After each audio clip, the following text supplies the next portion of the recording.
Baik, Assalamualaikum warahmatullahi wabarakatuh. Saya Evaldo Sudi Saputra dengan NIM 2205101065. Saya satu kelompok dengan Yudi Kabayu dengan NIM 2205101060 dan juga Muhammad Afzal dengan NIM 2205101061. Saya kelompok 5 yang akan membahas keamanan basis data dan serangan SQL injection. Apa itu DBMS? Yaitu Database Management System. Adalah perangkat lunak yang dirancang khusus untuk mengatur dan mengelola database. Fungsinya tidak hanya mencakup penyimpanan data, tetapi juga mempermudah pengguna dalam mengakses, memperbarui, dan menghapus informasi yang ada di dalam database secara konsisten dan aman. DBMS memungkinkan beberapa pengguna untuk mengakses data secara bersamaan tanpa terjadi konflik berkat fitur control access yang kuat. Contoh dari DBMS yang populer yaitu MySQL, PostgreSQL, dan Oracle Database. Kenapa DBMS penting? Karena jumlah data yang terus meningkat membuat organisasi pengelolaan informasi menjadi tantangan bagi setiap organisasi. DBMS hadir sebagai solusi untuk menyimpan, mengatur, dan mengakses data secara efisien dan terstruktur. Dengan itu, keamanan data, integritas data, serta kemudahan dalam pengelolaan informasi DBMS membantu organisasi mengambil keputusan yang lebih akurat dan tepat waktu. Contohnya, pada aplikasi e-commerce, DBMS digunakan untuk mengelola data produk, pesanan, dan pelanggan secara aman. Begitu juga pada sistem perbankan dan aplikasi mobile. DBMS memastikan hanya pengguna yang berhak yang dapat mengakses data melalui fitur otorisasi dan kontrol akses. Nah, fungsinya apa? Ini ada manajemen data, keamanan data, manajemen data, pemulihan data, konsistensi data. Manajemen data itu yang bagaimana sih? Nah, DBMS membantu dalam pengaturan dan penyimpanan agar data terstruktur. Jadi manajemen datanya agar lebih terstruktur itu bisa dibantu dengan DBMS ini. Yang kedua, keamanan data. Memastikan bahwa data hanya bisa diakses oleh pengguna yang memiliki izin. Nah, ini untuk user-user di luar pengguna yang memiliki izin ini kan tidak bisa mengakses. Jadi tidak bisa diakses untuk orang umum. Nomor 3, manajemen transaksi. DBMS memungkinkan beberapa transaksi terjadi secara bersamaan tanpa menimbulkan inkonsistensi data. Jadi untuk beberapa orang yang melakukan transaksi secara bersamaan itu nggak akan mungkin keliru atau tabrakan atau bagaimana, karena sudah diatur di dalam DBMS ini. Lalu yang keempat, pemulihan data. Fitur pemulihan dan pencadangan pada DBMS memastikan bahwa data bisa dipulihkan jika terjadi kegagalan sistem. Nah, terkadang kan ada beberapa kesalahan yang tidak diinginkan, mungkin seperti tiba-tiba mati lampu atau bagaimana. Nah, data terkadang itu korup, bisa terhapus sendiri. Nah, ini bisa dipulihkan berkat adanya DBMS ini. Dan yang kelima, konsistensi data. DBMS juga berperan dalam menjaga integritas dan konsistensi data, memastikan data tidak terduplikasi atau tidak terjadi kesesuaian antar informasi. Ini sama halnya dengan manajemen data. DBMS ini membantu agar tidak ada data yang sama ataupun terduplikasi. Jadi ada tuh biasanya orang tua yang suka tidak sabar ya, jadi menekan seperti tombol keranjang di Shopee berkali-kali atau bagaimana. Nah, itu tetap masuknya nanti tetap satu. Jadi tidak akan terduplikasi. Selanjutnya kelebihan DBMS. Nah, ini ada beberapa kelebihan juga, yaitu salah satunya efisiensi penyimpanan. DBMS memungkinkan penggunaan ruang penyimpanan yang optimal dengan menghindari duplikasi data. Jadi sudah dipastikan penyimpanan tidak akan membludak ya, karena datanya tidak akan terduplikasi. Nah ini, jadi penggunaan data itu penggunaan penyimpanan untuk menyimpan data itu sangat efisien. Yang kedua, akses data cepat dan terstruktur. Dengan terstrukturnya yang jelas dengan fitur query seperti SQL, pengguna bisa mencari dan mengakses data dengan cepat dan mudah. Ini tergantung juga ya. Jadi ini kelebihan DBMS yang ini itu tergantung dari perangkat juga. Tapi untuk dari fitur ini pasti akan lebih mudah. Yang ketiga, multi user. DBMS memungkinkan beberapa pengguna mengakses data secara bersamaan dengan kontrol akses yang baik. Jadi nggak mungkin tabrakan ya ketika sistem di online kan seperti di Shopee, misal di Shopee yang menggunakan seluruh Indonesia, itu tidak akan bersamaan, walaupun bersamaan itu tidak akan bertabrakan datanya. Jadi masuknya itu akan lebih mudah, lebih enak untuk diatur. Keamanan data terjamin. Sistem kontrol akses yang memastikan bahwa pengguna yang berwenang hanya pengguna yang berwenang yang bisa mengakses atau memodifikasi data sehingga keamanan data lebih terjaga. Nah, ini yang tadi. Jadi hanya user yang memiliki akses yang bisa mengatur atau menggunakan data yang ada di dalam. Yang terakhir, pemulihan data lebih cepat dan minim gagal. Nah, fitur pemulihan data pada DBMS memungkinkan database kembali ke kondisi semula saat terjadi kesalahan, jadi sehingga operasional akan tetap lancar. Nah, database itu kan seperti yang awal tadi, jadi ada beberapa mungkin kesalahan-kesalahan yang membuat datanya itu hilang atau bagaimana. Nah, itu bisa dipulihkan nanti dari fitur DBMS ini. Selanjutnya jenis-jenis DBMS. Nah, ini ada DBMS juga ada beberapa jenis juga, yaitu Relational Database Management System.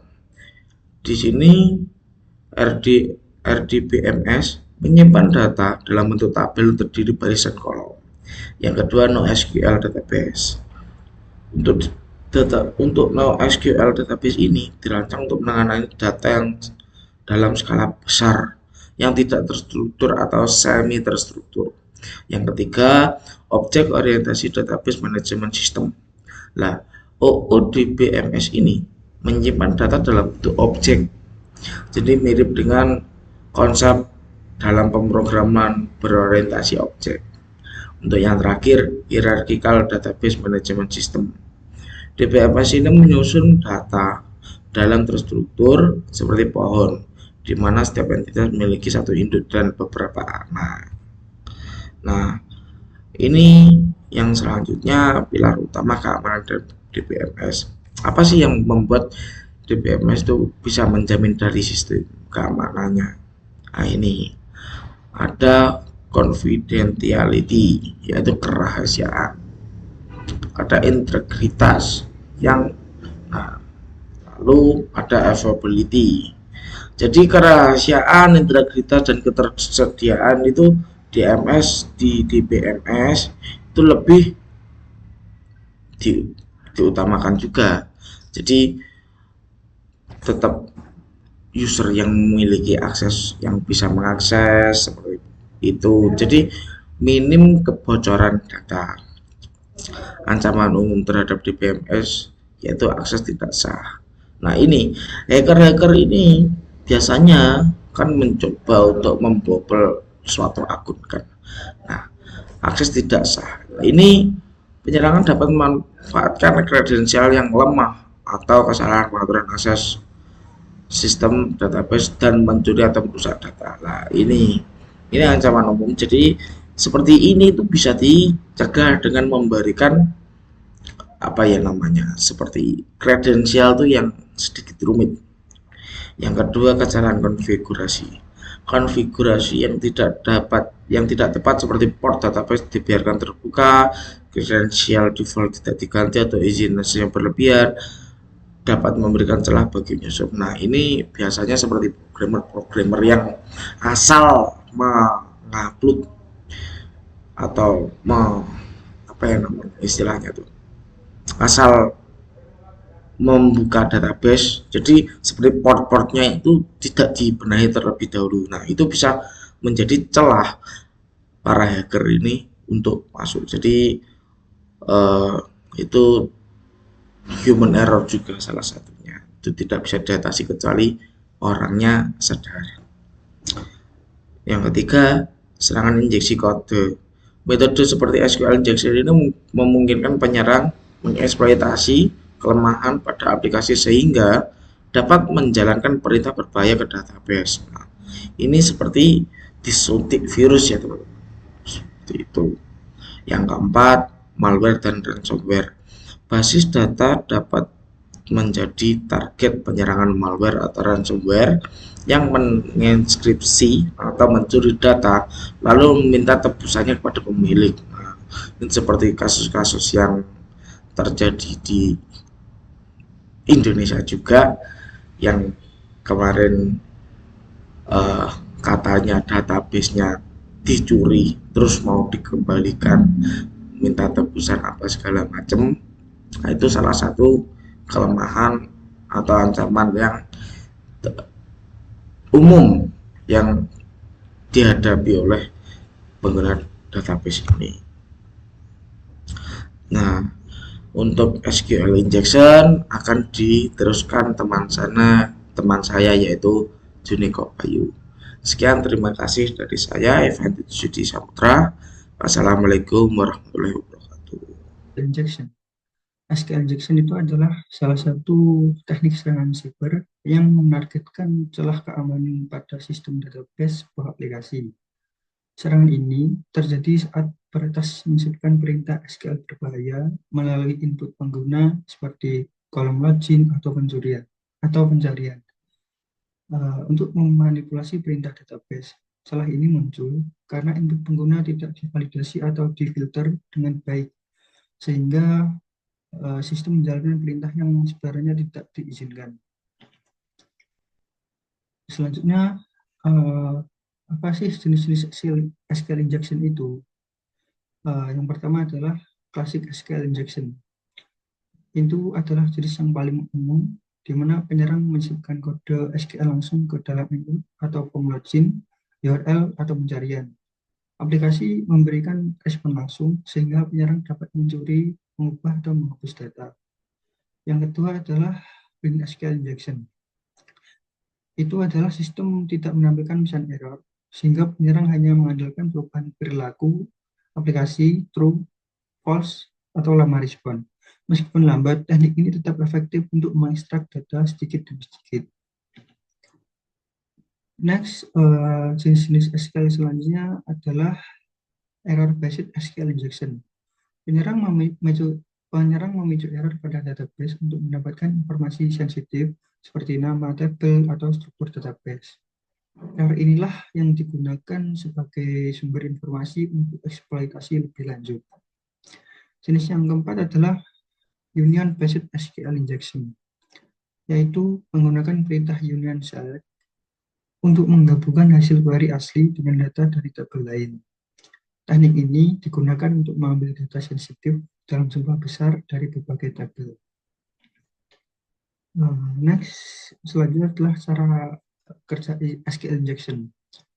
Nah, secara umum, SQL injection bekerja dengan cara menyisipkan perintah SQL berbahaya melalui celah input pengguna yang tidak aman. Nah, berikut ini adalah tahapan sederhana bagaimana SQL injection itu dilakukan. Yang pertama adalah menemukan celah input yang rentan. Peretas mencari form input yang tidak memiliki validasi kuat, seperti kolom login, pencarian, komentar, atau URL parameter. Yang kedua adalah menyisipkan perintah SQL berbahaya. Saat menemukan celah, penyerang akan memasukkan kode SQL seperti R1 atau karakter khusus seperti strip yang dapat memanipulasi query asli sistem. Cara kerja selanjutnya adalah menjalankan query tanpa validasi. Jika sistem tidak memfilter input dengan baik, perintah dari penyerang akan langsung dijalankan oleh database. Cara kerja yang terakhir adalah mengakses atau memodifikasi database. Setelah berhasil menyusupkan query, penyerang bisa mengakses data sensitif, menghapus sisi database, bahkan mengambil alih akun pengguna. Nah, uh, next berikutnya ini adalah dampak dari SQL injection. Yang pertama adalah pencurian data. Data sensitif seperti informasi pelanggan, kartu kredit, atau kredensial login bisa dicuri. Yang kedua adalah penghapusan data. Penyerang dapat menghapus data penting dari database. Yang ketiga adalah perubahan data.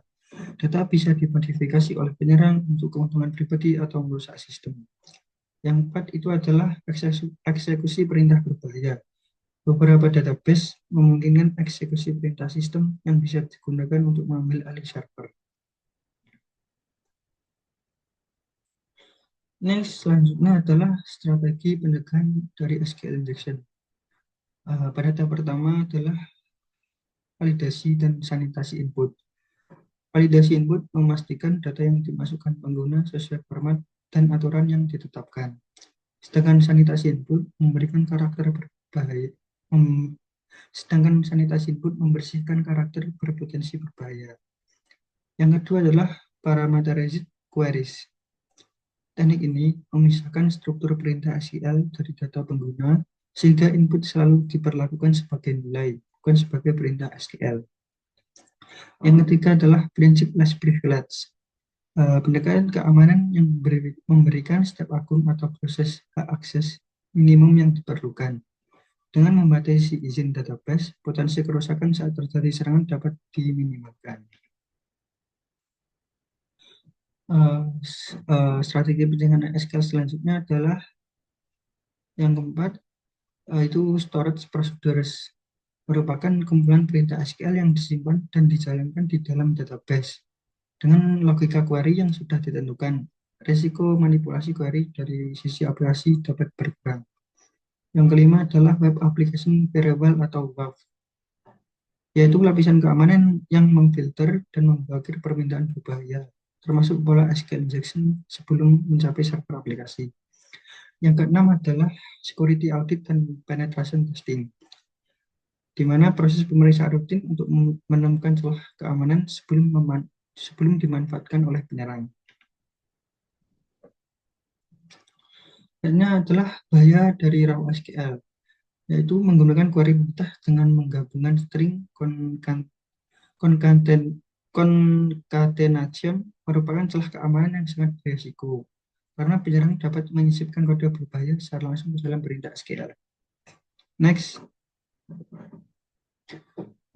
ini adalah contoh kode rentang dari SQL injection, di mana gambar itu adalah bagian dari fungsi indeks dari controller login.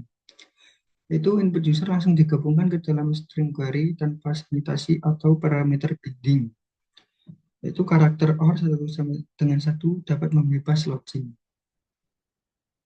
Next. Nah, berikutnya adalah gambar dari form login project saya yang dulu. Gambar pada skenario login ini harus menggunakan email asli. Dengan kode slide sebelumnya, penyerang tidak perlu tahu email dan password asli. Pada contoh skenario login ini tuh mencoba SQL injection dengan memasukkan username. Misal itu harus menggunakan email asli, username asli, di mana username-nya adalah Bayu. Terus SQL injection ini mencoba dengan masukkan username Bayu, tanda petik, strip, spasi, tanda petik, dash, dan passwordnya kosong. Maka query yang dihasilkan adalah select from user, baru username, Bayu, strip, dash, and password kosong. Tanda strip mematikan sisa perintah SQL, sehingga filter password diabaikan sepenuhnya. Next. Nah, pada skenario login bebas ini tidak harus menggunakan username asli. Jadi dia itu memakai username, soalnya di sini akan masukkan perintah SQL injection-nya itu petik or 1 sama dengan 1 strip spasi petik, dan passwordnya itu boleh kosong boleh diisi, sama seperti sebelumnya itu passwordnya boleh kosong boleh diisi. Nah, dari skenario login bebas yang ini, query yang dihasilkan adalah select from user bar username sama dengan or 1 sama dengan 1 strip and password kosong. Dan tanda strip mematikan sisa perintah SQL sehingga filter password diabaikan sepenuhnya. Next. Nah, gimana sih solusi kode yang aman? Solusi kode yang aman itu menggunakan ORM dan hash checking untuk memastikan proses autentikasi berjalan secara aman dan terlindungi dari potensi serangan, termasuk SQL injection.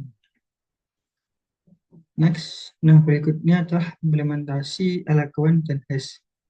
Di mana contoh gambar ini adalah kode fungsi indeks yang sudah menerapkan LK1 dan hash, yaitu menggunakan LK1 PDO prepared statement secara otomatis. Pada binding, data tidak lagi dianggap kode perintah oleh database. Selanjutnya, pada hashing, password tidak pernah disimpan dalam bentuk teks biasa atau plain text.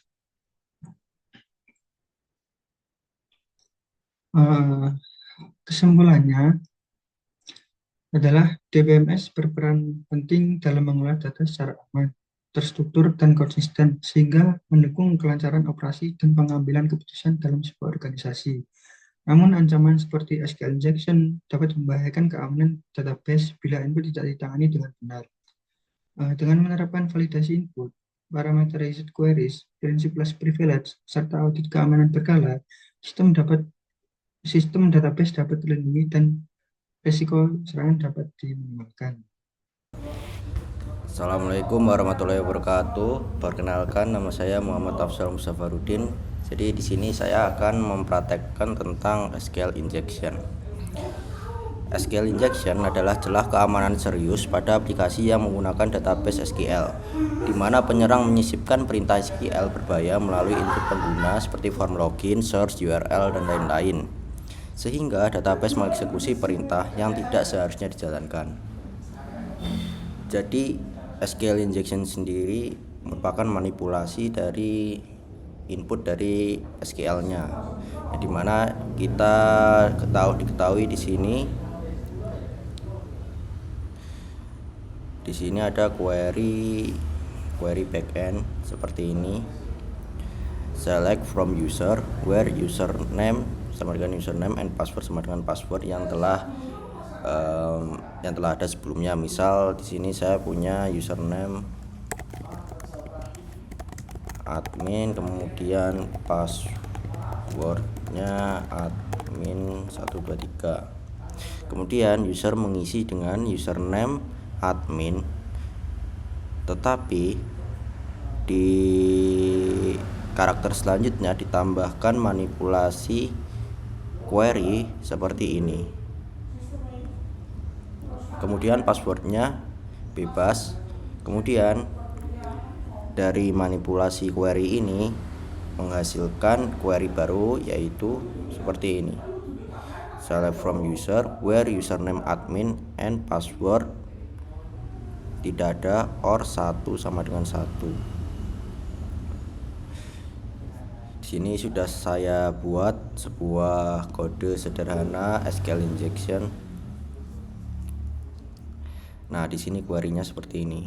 Ini adalah query yang rentan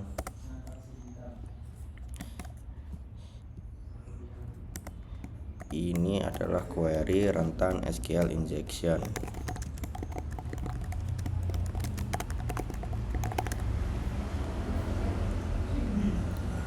Yang mana dapat kita buktikan di sini saya sudah ada form login sederhana di mana kita masukkan username dan password yang benar terlebih dahulu, yaitu admin di sini admin 123. Ketika login berhasil menggunakan username dan password yang benar. Kemudian kita tes ketika password salah, misalnya saya, maka login gagal. Nah, di sini kita akan mengimplementasikan yaitu query tadi, dimana admin tanda petik 1 or 1 sama dengan 1. Kita praktekkan di sini admin tanda petik kemudian or tanda petik 1 kemudian sama dengan 1. Oke, kemudian kita passwordnya bebas, login berhasil. Ini adalah contoh dari penyerangan menggunakan SQL injection. Kemudian bagaimana cara pencegahannya? Yang pertama menggunakan prepared statement. Contohnya db query select from username where username and password, kemudian seperti ini contohnya. Mungkin bisa kita coba, kemudian kita tempel.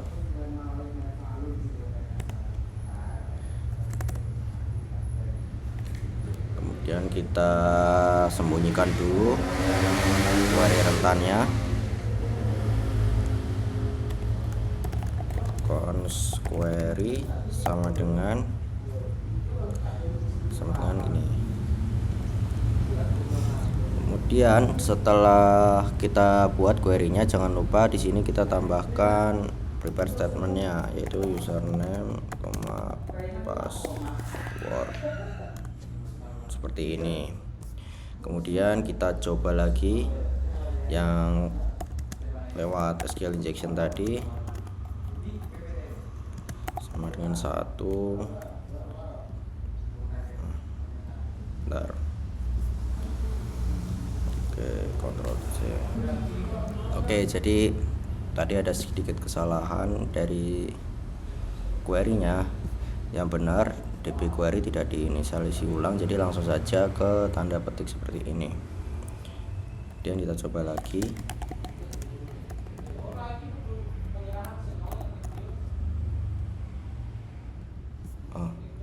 Bentar.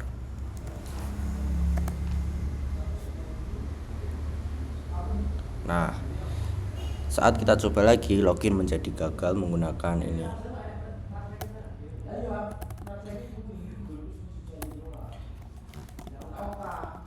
Jadi sekarang kita berhasil mencegah serangan SQL injection dengan prepare statement seperti ini.